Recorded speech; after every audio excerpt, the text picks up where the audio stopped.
Ngiyabingelela kuwe Brazo, ngiphinde ngibingelele nakumlaleli olalele namhlanje iNongoma FM.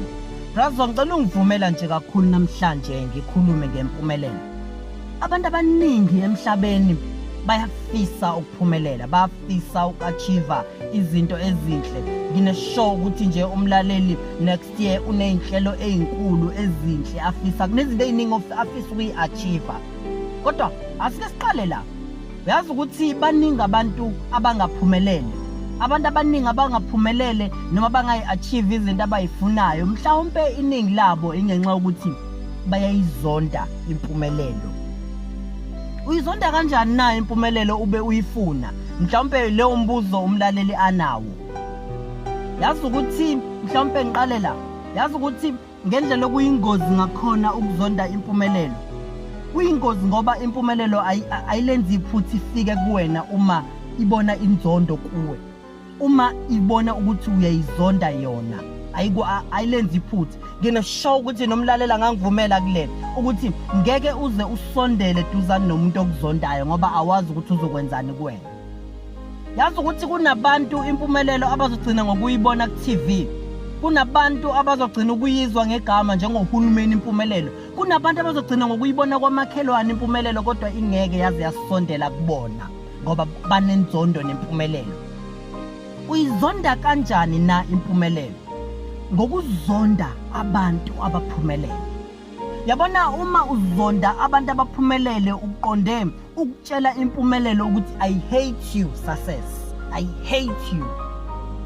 Yazi laba bantu ungathola ukuthi ubukade ubathanda ngalenkathi besayihluphekela, besastrugglisha empilweni. Kodwa ngalenkathi beqala ukuphumelela then usudevelopa inzondo. Uchaza ukuthi usuzonda into abayiyo njengamanje. Usuzonda ukuthi baphumelele. Mhlawumbe umlaleli uma esuke ezonda umuntu ophumelele, usuke engaboni ukuthi usuke etshela impumelelo, etshela nenhlupheko ukuthi kahlahle njalo mina ngithanda le yanto obukade uyiyo eqaleni. Le osuyiyo manje njengoba usuphumelela ngiyithanda. Uma ubukade umthande sahlupheka, uqonda ukutshela inhlupheko ukuthi hayi mina ngithanda lokho and ngicomfortable uma ngisahlupheka. Uqonda ukusho ukuthi ngithanda inhlupheko. Lento oyithandayo iyona le ezofika kuwe. Uma uzonda abantu abaphumelele, uqonda ukusho ukuthi angiyithandi impumelelo, ngithanda inhlupheko. That's why abantu abaningi bazostrugglisha empilweni because they hate impumelelo.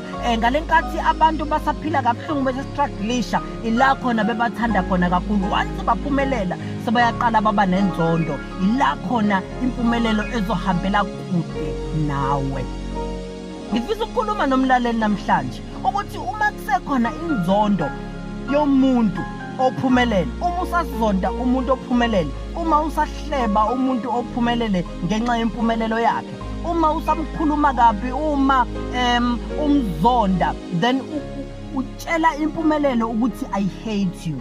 Ngaleso sikhathi uyitshela ukuthi impumelelo ungasondele eduzane kwami ngoba ngiyakuzonda. Kodwa uma ungaqala appreciate abantu abaphumelele, uma ungaqala ushayile ihlombe abantu abaphumelele, noma bethiwa khona into izwayo kuwena esho ngenkani ukuthi imzonde lo muntu, kodwa uvele nje usuke ngenkani kuyona uthi inhle imoto yakho, muhle umuzi wakho, ngiyayithanda into oyiyo. Yazi ukuthi noma bekuthiwa ubona umuntu umutsepe uyadla e-restaurant laphana, uyabona ukuthi udla izinto eziphambili kakhulu, uvela uhamba uyokhokha ibhili yakhe umbhalele iletter uthi I appreciate what you are. Ngiyafisa ukuba yilento oyiyo, noma nje ungasasho ukuthi ngiyafisa, uthi I appreciate, that's why I paid for you ibill. Then ngicela ukukutshela ukuthi ngalenkathi impumelelo uyi-appreciate izofika kuwena. Uma ubona umuntu ohloniphekile appreciate. Ungalenzi nangelincane iphutha unga-appreciate abantu abayinto engcono kunawe, ngoba ngalenkathi u-appreciate labo bantu utshela impumelelo ekubo, utshela impumelelo abanayo ukuthi ngiyafisa ukuthi nami ngibe nayo, because you are appreciating it. Awu appreciate umuntu kodwa appreciate into ayiyo. then ukhombisa ukuthi impumelelo uyayidinga nawe ngakuwena. Ngifisa ukukhuluma nomlaleli namhlanje ukuthi uma kusekhona inzondo yempumelelo then impumelelo izohambela kude kunawe, kodwa uma impumelelo uyithanda, uma uyi-appreciate izosondela kuwena and uzowubona umehluko empilweni yakho. Uzozibona ukuphumelela ngendlela eyisimanga. Abantu bazomangala, bazothuka ukuthi ngabe wenza ngani kanti luthi ngenxa ukuthi you are appreciating impumelelo. Umlaleli nosuku oluhle kakhulu nangeviki elizayo siyohlangana. Amen.